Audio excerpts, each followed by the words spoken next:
हमारे चैनल को सब्सक्राइब करें और बेल आइकन दबाएं। हाय, मैं हूं आदित्य श्रीवास्तव और आप मुझे अभिजीत के नाम से जानते हैं। For more episodes of CID, subscribe to live crime and hit the bell icon.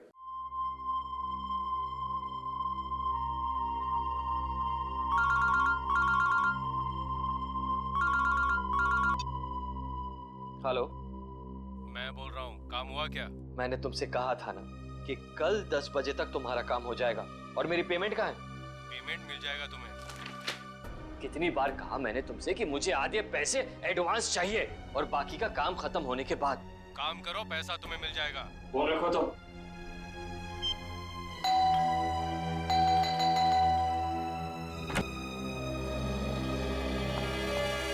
कविता, क्या बात है? इतनी घबराई भी क्यों हो? कविता,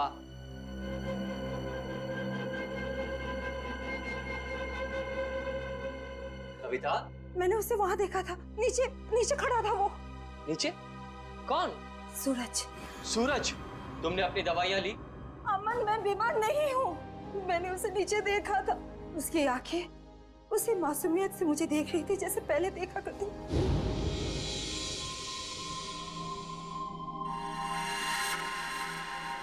सूरज, सूरज तुम वापस आ गए।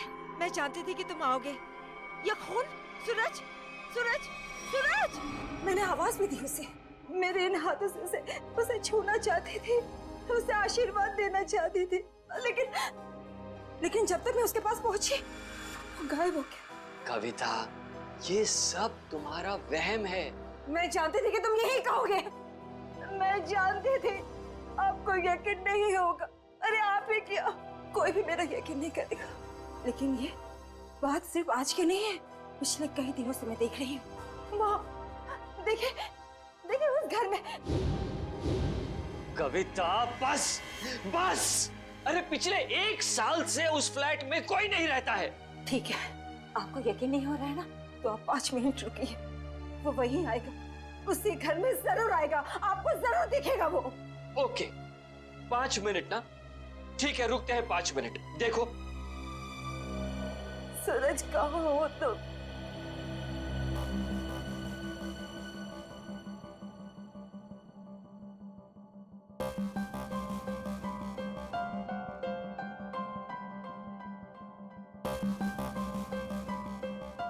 लो, हो गए तुम्हारे 5 मिनट। आया सूरज? आया? नहीं ना? प्लीज 5 मिनट और रुकिए, वो जरूर आएगा। बस कविता, बस। अरे अगले आधे घंटे भी यहाँ खड़ी रहोगी ना, तब भी वहां सूरज नहीं आएगा। तुम्हारे पास ये सब फजूल की बातों के लिए फुर्सत है, मेरे पास नहीं। Enough of this nonsense. रुकिए तो, वो आएगा, वो जरूर आएगा।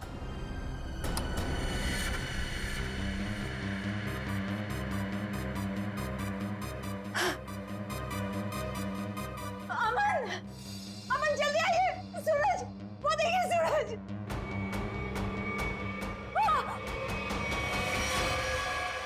सूरज, अमन, अमन, अमन, जल्दी आइए, जल्दी आइए। अरे अमन, सूरज गिर गया। कविता, आइए जल्दी, आइए। वो छत से गिर गया है, मैंने अपनी आंखों से देखा है। चलिए जल्दी। कविता क्या कर रही हो? अरे सबके सामने तमाशा मत करो प्लीज। अरे हमें सूरज को बचाना है। सूरज, सूरज! क्या हुआ मेम साहब? आप इस तरह चिल्ला क्यों रही हैं? कहाँ है सूरज? सूरज कहाँ गया? कौन सूरज मेम साहब? इस विंग में तो इस नाम के कोई भी साहब नहीं रहते।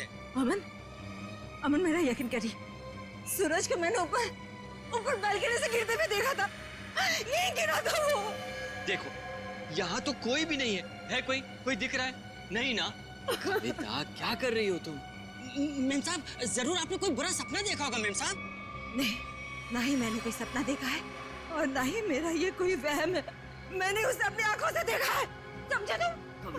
कविता, बस करो तुम। मैं अब और बर्दाश्त नहीं कर सकता। आज तुम्हारे इस वहम को मैं दूर कर ही देता हूँ। ये इसी मनुष्य फ्लैट से तुमने सूरज को कूदते हुए देखा था ना? यही है ना वो फ्लैट? मैं सच कह रही हूँ अमन, मैं सच कह रही हूँ। मैंने अपनी आंखों से देखा है उसे गिरते हुए।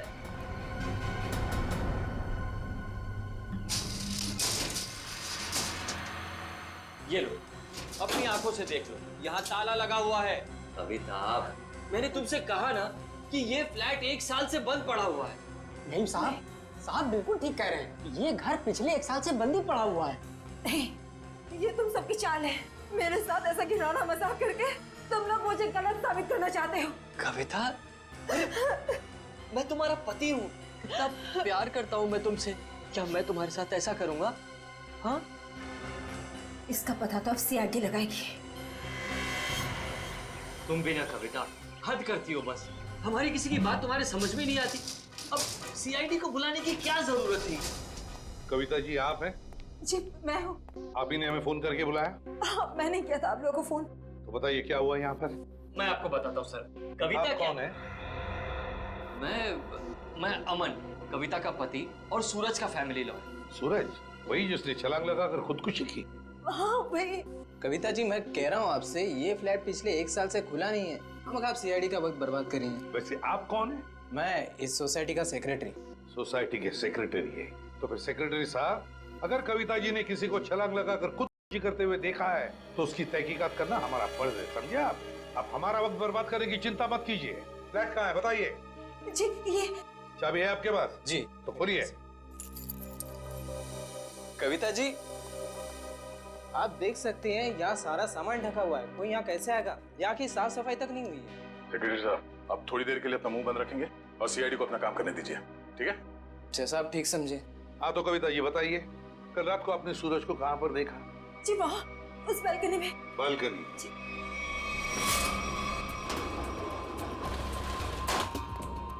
आइए बताइए, सूरज को कहाँ देखा था आपने? यहाँ खड़ा था। यहाँ पर? आज सर ये सब कल की बात नहीं, पिछले कई दिनों से मैं उसे यहाँ ही देख रही हूँ। पर कविता जी ये हो कैसे सकता है? ये फ्लैट को बाहर से ताला लगा हुआ था और ये फ्लैट 6ठे माले पर है। भले ये फ्लैट 6ठे माले पर हो या 7वें माले पर, लेकिन यहाँ पर कोई तो आया था जरूर। कल रात को यहाँ पर कोई था, समझे? पर ये आप इतनी यकीन के साथ कैसे कह सकते हैं? ये मैं नहीं कह रहा हूँ, इस रेलिंग पर जो धूल जमी हुई है ना, ये हमें बता रही है। पर ये हो कैसे सकता है? कोई तो आया था यहाँ पे बालकनी में। ये बालकनी की रेलिंग पे ये मिट्टी देख रहे हो? यहाँ पे मिट्टी साफ है। ऐसा लगता है कोई यहाँ पे था जिसने इस रेलिंग के साथ छेड़छाड़ की। अब आप लोगों को मेरी बात पर यकीन हुआ ना सर? देखा अमन, मैं सच कह रही थी। एक मिनट। अगर किसी ने यहाँ से खुदकुशी की होती तो उसकी लाश कहाँ है? और इतने ऊपर से कूदने के बाद जमीन पर गिरते ही उसका सर फटा होगा, खून निकला होगा। जमीन पर ना उसकी लाश मिली, ना जमीन से खून के निशान। और तो और वॉचमैन तो कुछ देखता। अब हम देख लेंगे और पता भी लगा लेंगे। देख, नीचे चलते हैं।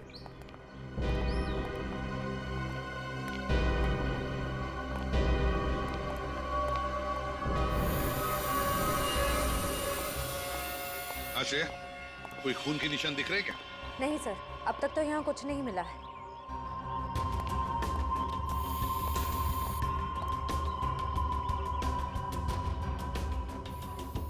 वॉचमैन, कल रात ड्यूटी पर थे ना तुम? साहब नहीं था। तो फिर तुमने देखा कैसे नहीं किसी को ऊपर से गिरते हुए? साहब रात में मैं ही यहाँ पे बैठा हुआ था।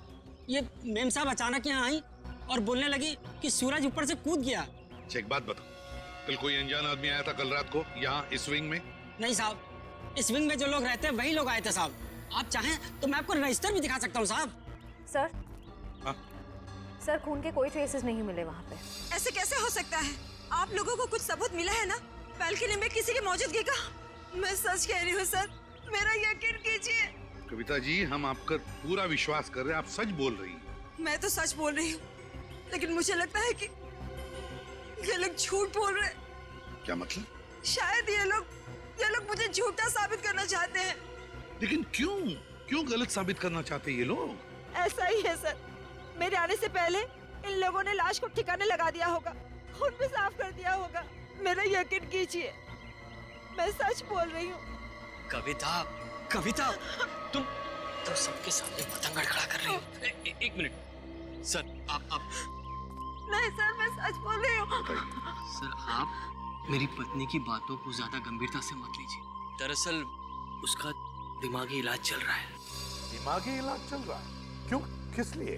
उसे हेलुसिनेशंस होते हैं सर। उसे ऐसे लगता है जैसे सब लोग उसके खिलाफ हैं।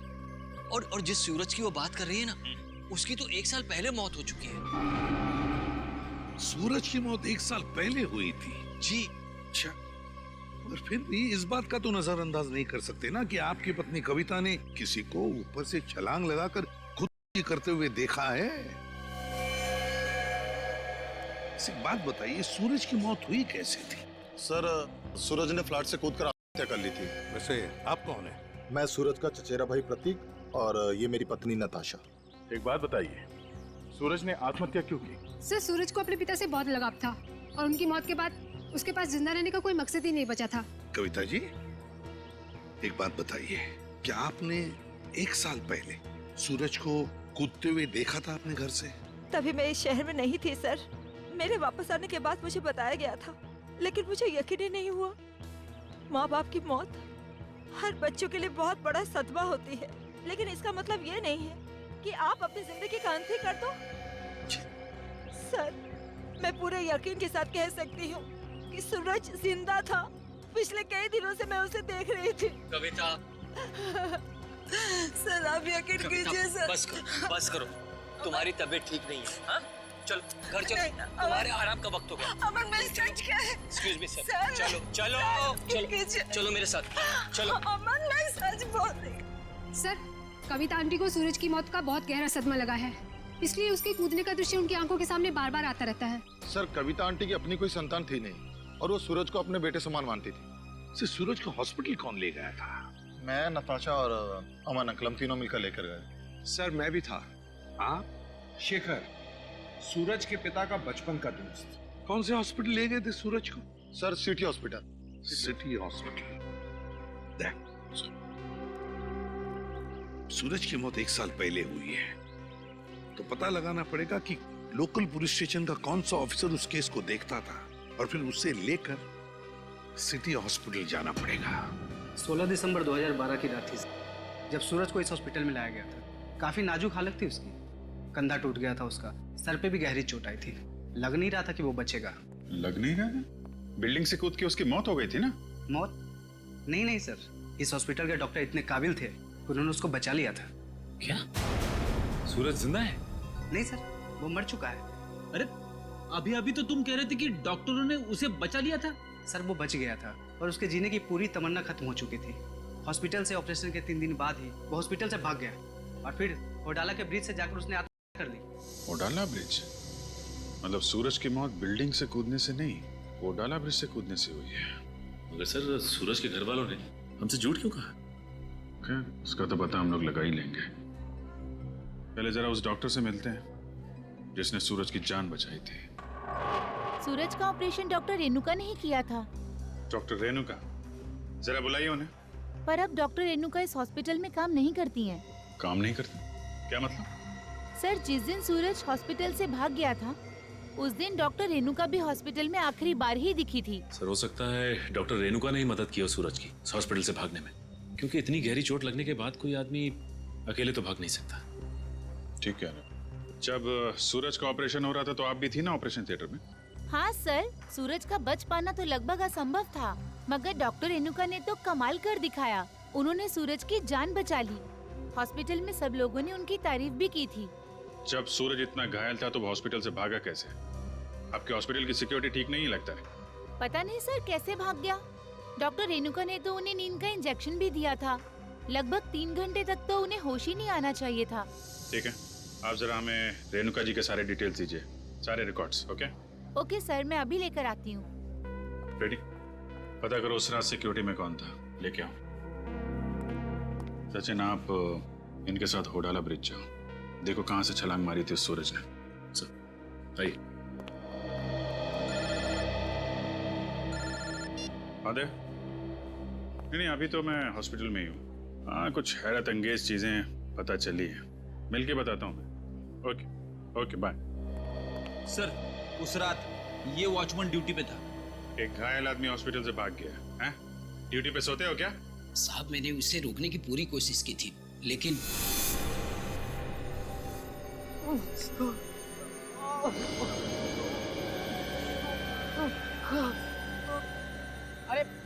अरे साहब, आप कहाँ जा रहे हैं? अपने काम से काम रख। ऐसे मैं आपको नहीं जाने दे सकता साहब। मेरे बीच में हट जा वरना फिर जान ले लूंगा। पर साहब ये कहाँ से उठाया आपने? नहीं मैं आपको नहीं जाने दे सकता। ये देखिए साहब, उस चोट का निशान आज तक है। सूरज ने होडाला ब्रिज से कूद के आत्महत्या की और ये बात उसके घर वालों ने हमसे छुपाई है। कोई तो ऐसा राज है जिस पर वो लोग पर्दा डालने की कोशिश कर रहे हैं। क्या सूरज की मौत बिल्डिंग से कूदने से नहीं बल्कि होराला ब्रिज से छलांग लगाने से हुई थी? और इतनी बड़ी बात तुम लोगों ने मुझसे क्यों छुपाई? सिर्फ आप ही से नहीं कविता जी, इतनी बड़ी बात सीआईडी से भी छुपाई गई है। कानून से कोई बात तब छुपाई जाती है जब जुर्म के ऊपर पर्दा डालने की कोशिश की जा रही हो। हाँ? वो ये बात हमने कविता से इसलिए छुपाई थी, हम नहीं चाहते थे कि कविता सूरज के वापस लौटने की झूठी उम्मीद में जिए। जी हाँ सर, मौत बिल्डिंग से कूदकर हुई हो या फिर होडाला ब्रिज से छलांग लगाकर, सच तो ये है कि सूरज अब कभी भी लौटकर वापस हमारी जिंदगी में नहीं है। माना सूरज ने होडाला ब्रिज से नीचे छलांग लगाई मगर किसी को उसकी लाश मिली, है? तो आप लोग इतने यकीन के साथ कैसे कह सकते हैं कि सूरज मर चुका है? मैं जानती थी कि सूरज जिंदा है और वो वापस जरूर आएगा। हे भगवान, तेरा लाख लाख शुक्र है, वो वापस आएगा। इसीलिए हमने ये बात कविता से छुपाई, क्योंकि हम नहीं चाहते थे कि ये सूरज की वापसी की झूठी आस में बंधी रहे। अब आपने इसे सब कुछ सच सच बताकर इस बेचारे की बची कुची जिंदगी में भी जहर घोल दिया। तुम मेरे पति नहीं हो, दुश्मन है दुश्मन। तुमसे मेरी खुशी देखी नहीं जाती, मेरा सुख तुमसे बर्दाश्त नहीं होता। बोलो, क्यों छुपाया था मुझसे? हमें छोड़ेंगे। कविता जी संभालिए। छोड़िए। अब तो खुश है ना आप लोग हमारे घर में झगड़ा लगाकर? आपके घर के झगड़े से ज्यादा जरूरी फिलहाल हमें यह जानना है सूरज जिंदा है या नहीं, और अगर वो जिंदा नहीं है तो फिर कौन है वो आदमी जो नकली सूरज बनकर ये खेल खेल रहा है? अच्छा, ये है डॉक्टर रेणुका, इसने बचाया सूरज को। हाँ सर, इनके घर पे पूछताछ करने पे इनके नौकर ने बताया कि हॉस्पिटल की नौकरी छोड़ने के 1 हफ्ते बाद ये सिंगापुर चली गई थी। हॉस्पिटल से नौकरी छोड़ने के बाद ये सिंगापुर चली गई, तो फिर कभी ना कभी तो वापस आती होगी। नहीं सर, वापस आना तो दूर की बात है, इन्होंने एक फोन तक नहीं किया। अरे, एक फोन तक नहीं किया? बड़ी अजीब बात है। कोई अपना घर नौकर पर सौंप जाता है तो कभी ना कभी फोन करके पूछताछ तो करता है घर की हालत के बारे में। हाँ सर, पर इन्होंने ऐसा बिल्कुल नहीं किया। और सर, नौकरों की पगार हर महीने सीधे उनके अकाउंट्स में डाल दी जाती है, वो भी कैश। नहीं, कुछ और ही चक्कर है, कुछ और ही चक्कर है ये। सर ये धीरज, इन्होंने सूरज को होडाला ब्रिज से कूदते हुए देखा था 1 साल। क्या तुम्हें पूरा यकीन है कि वो सूरज ही था? जी सर, पुलिस ने उस वक्त उसकी फोटो दिखाई थी, वही सूरज था। क्या यही था वो? हैं? जी सर, यही सूरज था। अगर तुमने सूरज को ब्रिज से कूदते हुए देखा तो तुमने उसे बचाने की कोशिश क्यों नहीं की? रोका क्यों नहीं उसे? सर, मुझे नहीं मालूम था कि ये कूदने वाला है। मैंने समझा कि बस यूं ही टहलने के लिए आया होगा। जब तक मैं कुछ समझ पाता, इन्होंने वहां से छलांग लगा दी। कब हुआ ये? सर, रात तकरीबन 1 बजे की। रात के 1 बजे? तो क्या मैं पूछ सकता हूँ कि रात के 1 बजे आप वहां क्या कर रहे थे होडाला ब्रिज पर? सर, वो क्या है ना कि मैं एक लेखक हूँ। जब कभी कहानी लिखते लिखते अटक जाता हूँ तो वहाँ टहलने के लिए निकल पड़ता हूँ, इस उम्मीद से कि शायद कोई नई प्रेरणा मिल जाए। लेकिन जब से ये हादसा हुआ है ना सर, मैंने उस ब्रिज पे जाना बंद कर दिया है। वैसे आप लिखते क्या है? सर, मैं उपन्यास लिखता हूँ, नोवेल्स। ठीक है धीरज, थैंक यू वेरी मच, तुम जा सकते हो। अगर जरूरत पड़े तो हम तुम्हें फिर से बुला लेंगे। सर, ये होडाला ब्रिज के नीचे के पानी का बहाव बहुत तेज है सर। अगर कोई भी आदमी ऊपर से नीचे गिरता है तो उसका बचना अब नामुमकिन है सर। और तो और सर, पुलिस वालों ने उस जगह की अच्छी तरीके से छानबीन करवाई थी गोताखोरों से, लेकिन सूरज की लाश नहीं मिली थी सर। हो सकता है कि तेज बहाव की वजह से वो सूरज को ढूंढ नहीं पाए होंगे, या फिर किसी न किसी वजह से सूरज डूबने से बच गया। सर, अगर ये सूरज बच गया है तो सिर्फ कविता जी को क्यों दिखाई देता है? अमन जी या बाकी लोगों को क्यों नहीं? वही तो, अगर ये बच गए तो सिर्फ कविता को ही कैसे दिखता है, और किसी को क्यों नहीं दिखता? नहीं नहीं नहीं नहीं नहीं नहीं, कुछ ना कुछ तो गड़बड़ जरूर है, क्योंकि अगर ये बच गया तो सबके सामने क्यों नहीं आता है? सर, शायद ये कविता जी का कोई वहम है। नहीं नहीं नहीं निखिल, ये कोई वहम वहम नहीं है, कोई वहम वहम नहीं है। अगर ये कविता जी का वहम होता तो वे सूरज की घर की बालकनी के रेलिंग पर जो धूल जमा हुई थी उसमें से इतना सा हिस्सा ही साफ कैसे मिला हमको? इतना सा हिस्सा साफ कैसे मिला? उसका एक ही मतलब है कि कोई ना कोई तो था सूरज के घर में, कोई ना कोई तो गया था सूरज के घर में जिसे कविता ने देख लिया। मगर कौन गया था सूरज के घर में? है कौन ये? इसका पता तो लगाना ही पड़ेगा।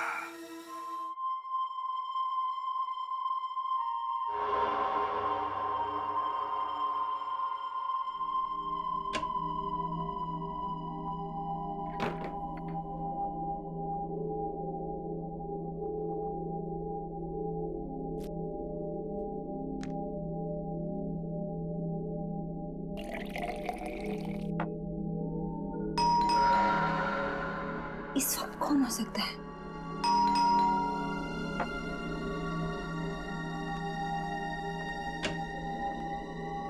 कौन है?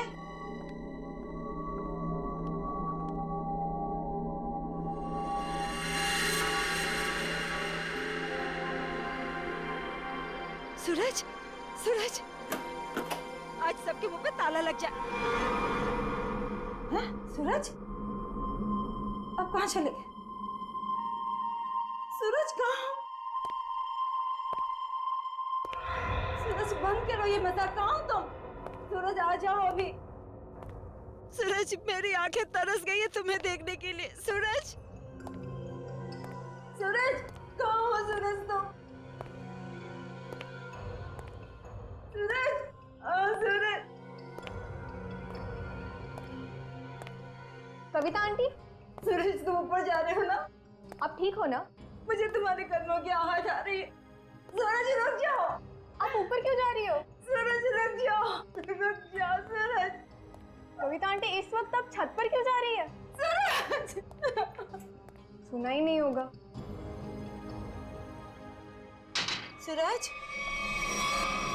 सूरज मैं जानती हूँ कि तुम छत पर आके छिपे हो। देखो, अब अच्छे बच्चे की तरह वापस आ जाओ। अब मेरे सब्र का और इम्तिहान मत लो सूरज। कहाँ हो तुम? अब अगर तुम 5 गिनने तक बाहर नहीं आए ना, मैं तुमसे कभी बात नहीं करूंगी।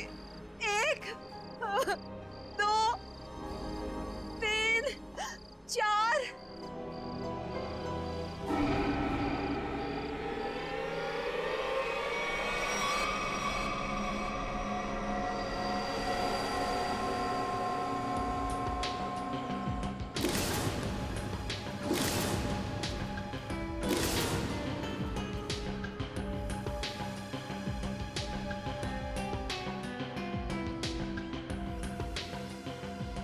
तुम इस विंग के वॉचमैन हो ना? जी साहब। कैसे हुआ ये सब? साहब, कल रात तकरीबन 2 बजे मुझे किसी की चीख सुनाई दी। देखा तो कविता मैम साहब लहूलुहान जमीन पर पड़ी हुई थी। सर, मैं सोच भी नहीं सकता था कि सूरज के गम में कविता आ गया। पता नहीं आजकल के लोग इतना कमजोर क्यों हो गए। दुख बर्दाश्त करने की किसी में भी शक्ति नहीं रही। सर, सही है, देखिए।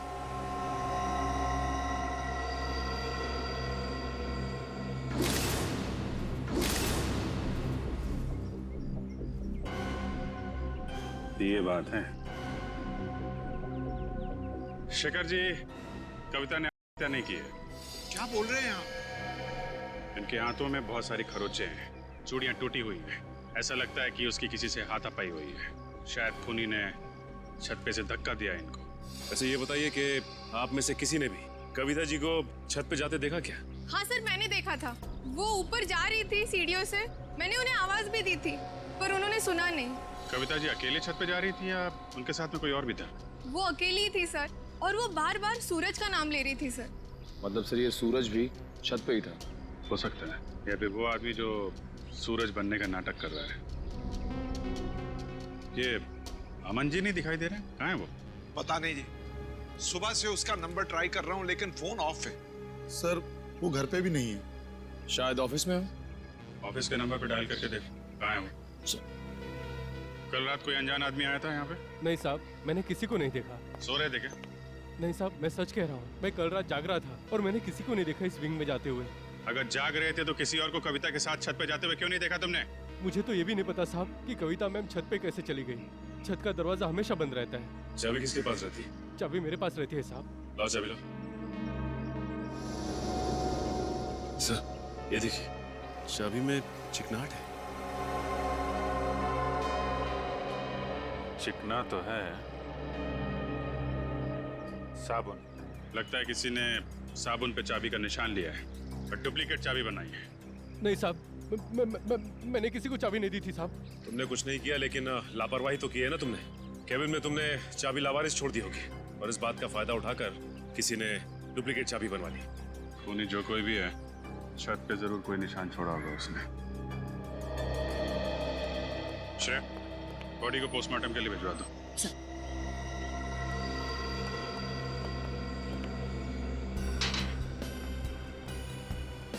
यहां से गिरी है।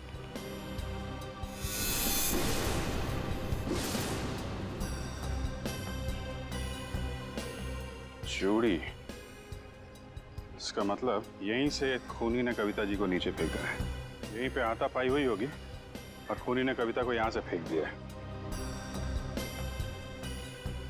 सर, ये देखिए सर, जूते के निशान। जरा नाप के देखो। इसका मतलब खूनी 10 या 11 नंबर के जूते पहनता होगा। लेकिन सर, ये भी तो हो सकता है कि ये जूता खूनी का ना हो और किसी ऐसे आदमी का हो जो इस बिल्डिंग में रह रहा हो। सचिन वॉचमैन बता रहा था ना, दरवाजे पे ताला लगा रहता है और उस चाबी पे भी साबुन लगा हुआ है। इसका मतलब खूनी ने डुप्लीकेट चाबी बनाई है। ये निशान खूनी का ही होगा।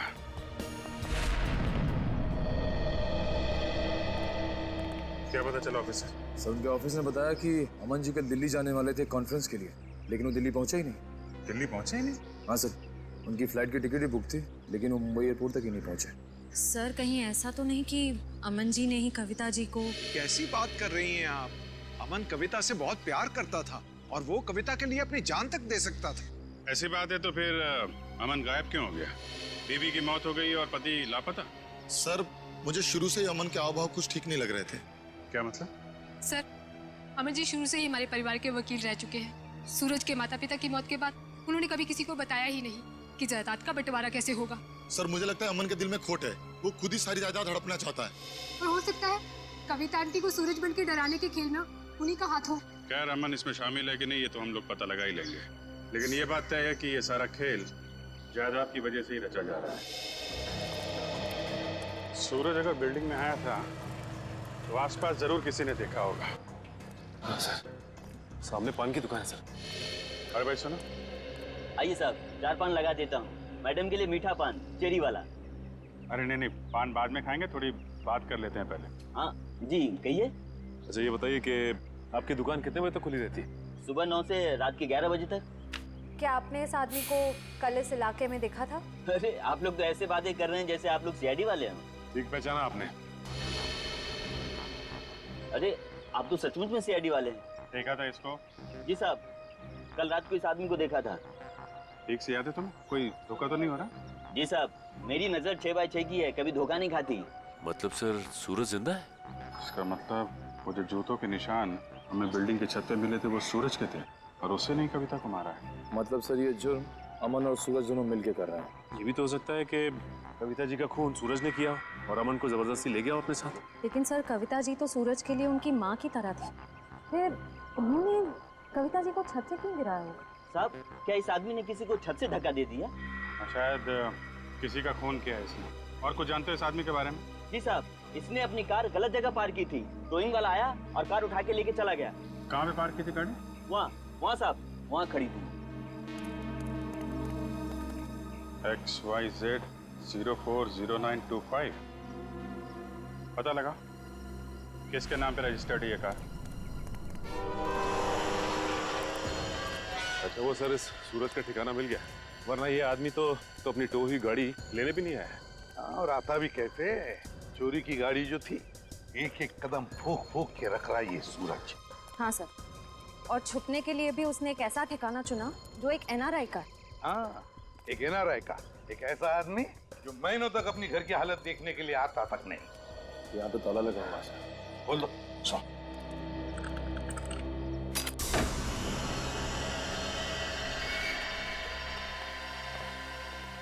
इस कमरे में से तो बहुत बुरी तरह से बदबू आ रही है। ऐसा लगता है जैसे कोई लाश है। कोई लाश ही सड़ी है इस घर में। ढूंढो, देखो कहां पर है वो लाश।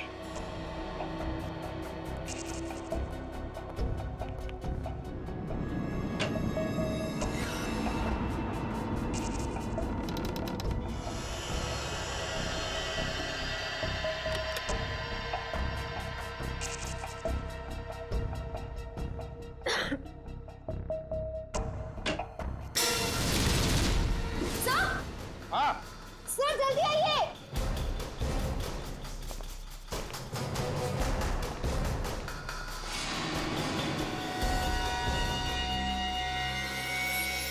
ये तो रेणु का है। यही है ना वो डॉक्टर जिसने सूरज पर इलाज किया था? हाँ सर, ये रेणु का ही है। लेकिन सर इसके नौकर ने तो बताया था कि रेणुका सिंगापुर गई। जरूर रेणुका ने झूठ कहा था अपने नौकर को। सर ये देखिए, गले पे निशान, किसी तार से गला घोंट के मारा गया है। बिल्कुल पतला सा था।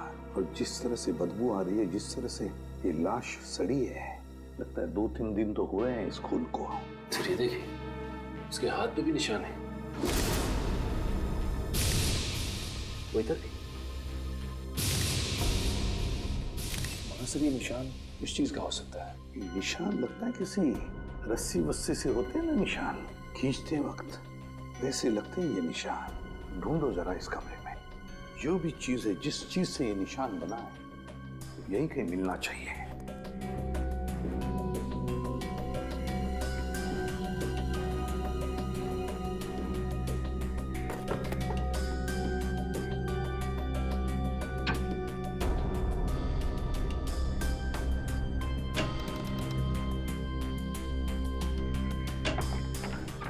माय गॉड, सचिन ये देखो क्या है यहाँ पर कबर्ड में। डमी।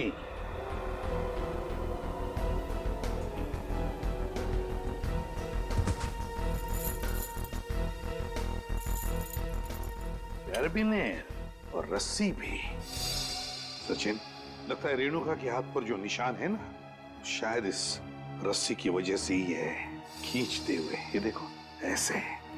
हाँ सर, लेकिन सर ये सारी की सारी चीजें इस घर में क्या कर रही हैं? क्योंकि ये सब चीजें तो शूटिंग में इस्तेमाल की जाती है, हार्नेस बांधने के लिए। याद है सचिन, सूरज के घर की बालकनी के रेलिंग पर बहुत सारी धूल जमी हुई थी, लेकिन एक जगह पर इतना सा हिस्सा साफ था। जरूर इस रस्सी की वजह से ही होगी वो जगह साफ। मतलब सर ये सूरज का बालकनी से कूदना कविता जी का वहम नहीं था, बल्कि रेणुका और सूरज दोनों की मिलीजुली साजिश थी।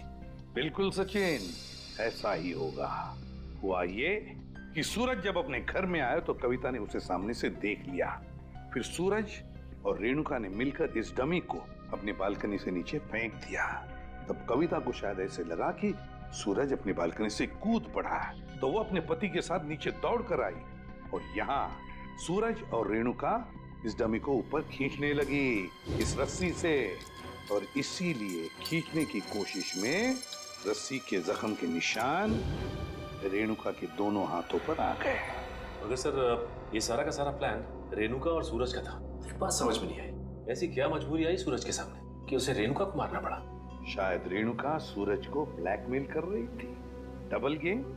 काम करो, इस रेणुका के सारे फोन रिकॉर्ड्स चेक करो, सारे फोन रिकॉर्ड्स, और साथ में ये भी पता लगाओ कि ये डमी, ये कैरबिनेर और ये रस्सी कहां से खरीदे गए थे। पता चलेगा इस पूरे प्लान के पीछे किसका हाथ है, किसका दिमाग है। सर, हाँ सर आपने ठीक कहा था सर। वाकई में रेणुका के कॉल रिकॉर्ड से दूध का दूध और पानी का पानी हो गया सर। क्या पता चला फोन रिकॉर्ड से? ये देखिए सर, पिछले 1 साल में रेणुका को सबसे ज्यादा कॉल इस नंबर से आया सर, और ये नंबर अमन जी का है। हाँ, सबसे ज्यादा फोन अमन से आए हैं। तो क्या अमन हमसे झूठ बोल रहा है? कहीं अमन भी तो मिला नहीं इसमें? हो सकता है सर, हो सकता है कि अपनी बीवी की मानसिक स्थिति का फायदा उठाया उसने और ये सारा ड्रामा रचा सूरज का, ताकि वो अकेले उसकी प्रॉपर्टी का हकदार बन जाए। सर एक बात मेरी समझ में नहीं आ रही है, वो सूरज जिसे उस पान वाले ने देखा था, वो असली सूरज था या नकली? वो असली भी हो सकता है श्रेया। भले ही सूरज ने होडाला ब्रिज से छलांग लगाई, मगर उसकी लाश कहाँ मिली है किसी को? अब तक किसी को भी उसकी लाश नहीं मिली है। लेकिन सर, सूरज को तो काफी लगाव था कविता जी से, तो वो ऐसी हरकत क्यों करेगा? कहीं ऐसा तो नहीं कि ये सूरज नकली है? आ गया क्या? Great work Sachin. पता चल गया उस दुकान का जहां से वो डमी खरीदा गया था। अब पता चलेगा कि असली सूरज कौन था और नकली सूरज कौन। सर, हीरोइन की वीक्स तो मैं आपको 20 तरह की भिजवा सकता हूँ सर। आप सुनिए तो सर, पर आपकी एक्ट्रेस इतनी सनकी है, उसे एक भी वीक पसंद नहीं आता सर। हाँ ठीक है, भिजवा तो दूंगा, पर हाँ, हर वीक का 1500 रुपया लगेगा डिपॉजिट के तौर पर। मंजूर है? Okay sir. क्या भाई साहब, मेरे लायक भी कोई विग है क्या? क्यों नहीं सर, एक मिनट। हाँ सर, आपकी पर्सनैलिटी को देख के ये विग जचेगा सर। नहीं, मेरे हिसाब से इनके ऊपर ये विग सूट करेगी, और मेरे ऊपर ये वाली, और फ्रेडी तुम्हारे ऊपर ये थोड़े लंबे बाल चाहिए ना, इनके ऊपर ये वाला जचेगा। सर, ये कैसा मजाक है? मजाक नहीं, हम लोग सीआईडी से हैं। सीआईडी? जी हाँ। कौन आया था इनमें से आपके पास? नहीं सर, कोई नहीं आया था सर। ध्यान से देखो, हो सकता है इनमें से कोई आदमी ये डमी लेने आया हो। हाँ सर, ये डमी तो वो आदमी किराए पर लेकर गया था सर, और वापस आ ही नहीं सर। कौन था वो आदमी? सर एक मिनट, मैं देख के बताता हूँ। मिल गया, धीरज नाम था उसका सर। सर, उस आदमी का नाम भी तो धीरज था ना, जिसने सूरज को ब्रिज से कूदते हुए देखा था। अच्छा भाई साहब, ये उस आदमी के चेहरे पे कोई कटा हुआ निशान था क्या? हाँ सर, ऐसा ही कटा हुआ निशान था सर। तो ये धीरज भी शामिल है इस षड्यंत्र में, अमन और रेणुका के साथ। रेडी? पता लगाओ इस धीरज का मोबाइल इस वक्त कहाँ पे है। अरे वो पिक्चर देखी है मैंने यार, बहुत घटिया है। अरे क्या बात कर रहा है यार, वो पिक्चर इतनी घटिया कैसे हो सकती है? भाई उसका डायरेक्टर जाना माना है, और गाने जबरदस्त, एकदम जबरदस्त हैं। कानून के गाने भी बहुत जबरदस्त होते हैं। कानून के गाने? आप लोग? अरे अभी गाना शुरू नहीं किया, कहाँ जा रहे हो? अरे सुनो तो। अरे अब सीधे सीधे बता ना। बताता। सूरज के ब्रिज से गिरने की मैंने मनगढ़ंत कहानी सुनाई थी। क्यों बनाई थी? क्योंकि मुझे इस काम के लिए 1 लाख रुपए दिए गए थे। 1 लाख रुपए? किसने दिए थे? उसका नाम है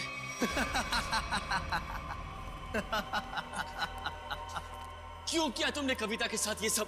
और मुझे यहाँ इस तरह बांध कर तुम्हें क्या मिलेगा? सुकून, ढेर सारा सुकून। ठीक उसी तरह जिस तरह मौत की दुनिया से निकलकर जिंदा लोगों की दुनिया में आकर मिलता है, वो सुकून। बकवास बंद करो। ना तुम कभी मरे थे और ना ही तुम सूरज हो।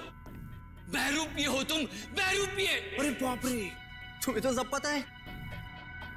क्या है ना कि इतनी बातें जानना तुम्हारी सेहत के लिए ठीक नहीं है, तो मैं सोच रहा हूं कि तुम्हारी सारी तकलीफें मैं दूर कर ही देता हूं। रुक जाओ जतिन, इसकी टिकट काटने से पहले इसे देख लेने दो कि ये सारा खेल किसका रचा हुआ है। तुम? हाँ मैं कभी सोच भी नहीं सकता था कि इस सब के पीछे तुम हो। तुम्हारे सोचने की शक्ति वैसे भी कभी कुछ खास रही नहीं, और अब अपने जीवन के आखिरी पलों में अपने दिमाग पर जोर डालना बंद करो। हम ही सब कुछ आपको बता देते हैं। क्यों जतिन? क्या है ना कि तुम्हारे मरने के बाद मैं कोर्ट जाऊंगा, सूरज बनकर सरकारी कागजों पर दस्तखत करूंगा। फिर क्या है, सारी जायदाद हमारी। क्यों बॉस?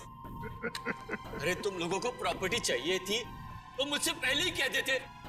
कविता की जान लेने की क्या जरूरत थी? बहुत अफसोस है कविता की मौत का। जतिन चलो, अब देर मत करो, इसे भी भेज दो कविता के पास, भेज दो। Yes boss. सब कुछ सुन लिया हम लोग। अगर बाकी मुजरिम भी आप लोगों की तरह अपना जुर्म अपने आप कबूल कर लें तो सीआईडी का काम काफी आसान हो जाएगा। क्यों शेखर जी, आपका क्या कहना है? अरे रे रे रे रे, इतने भयानक मुजरिम को इतने आसानी से नहीं भागने देंगे हम लोग। क्यों किया ये सब? हाँ? सूरज को उसके पिता से बहुत लगाव था और उसकी मौत के बाद उसके जीवन में कोई रुचि नहीं रह गई थी। उसके दिमाग में आत्महत्या करने के ख्याल पनपने लगे। इसलिए तुमने सोचा कि सूरज को तो प्रॉपर्टी में कोई इंटरेस्ट है नहीं, तो क्यों ना बहती गंगा में हाथ धो लिया जाए, उसकी प्रॉपर्टी हथिया ली जाए। हाँ, इसीलिए जब पहली बार सूरज ने बिल्डिंग से कूदकर आत्महत्या करने की कोशिश की तो तुरंत मैं उसे हॉस्पिटल लेकर गया ताकि किसी तरह से भी उसकी जान बच जाए और वो अपनी सारी दौलत मेरे नाम कर दे। और जैसे ही रेणुका को पता चला कि करोड़ों रुपए तुम्हारे हाथ लग गए तो उसने अपना हिस्सा मांगना शुरू कर दिया तुमसे। हाँ, लेकिन गड़बड़ तब हुई जब वो दोबारा हॉस्पिटल से भाग गया। मैंने और रेणुका ने बहुत ढूंढा उसे और तब हमने देखा कि सूरज, सूरज नहीं, सूरज मेरा पीछा मत करो, मेरे पीछे मत आओ, मेरा मर जाना है, ठीक है? नहीं, मुझे दोबारा बचाने की कोशिश मत करो। नहीं सूरज, ऐसा बर्ताव मत करो। किसी एक आदमी के चले जाने से जिंदगी खत्म नहीं हो जाती। वो मेरे पापा थे। पापा, तुम लोग क्या समझोगे मेरे पापा के बारे में? नहीं सूरज, नहीं नहीं नहीं।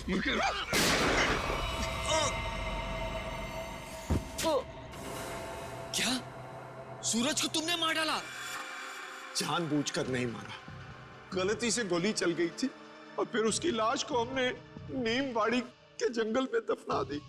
और फिर धीरज को तुमने अपना झूठा गवाह बना लिया ताकि कानून को गुमराह कर सको। हाँ, और जब हमें जतिन मिला जो सूरज का हम शक्ल था तो मुझे ऐसा लगा कि शायद कुदरत यही चाहती है कि मैं करोड़ों का मालिक बनूं, वरना ऐसा संयोग क्यों होता? कुछ संयोग इसलिए होते हैं कि ताकि अपराधियों को उनके किए हुए की सजा मिल सके। तुम दोनों फांसी की तैयारी करो, फांसी होगी तुमको, फांसी। For more updates, subscribe to our channel, click the show links and enjoy watching the videos.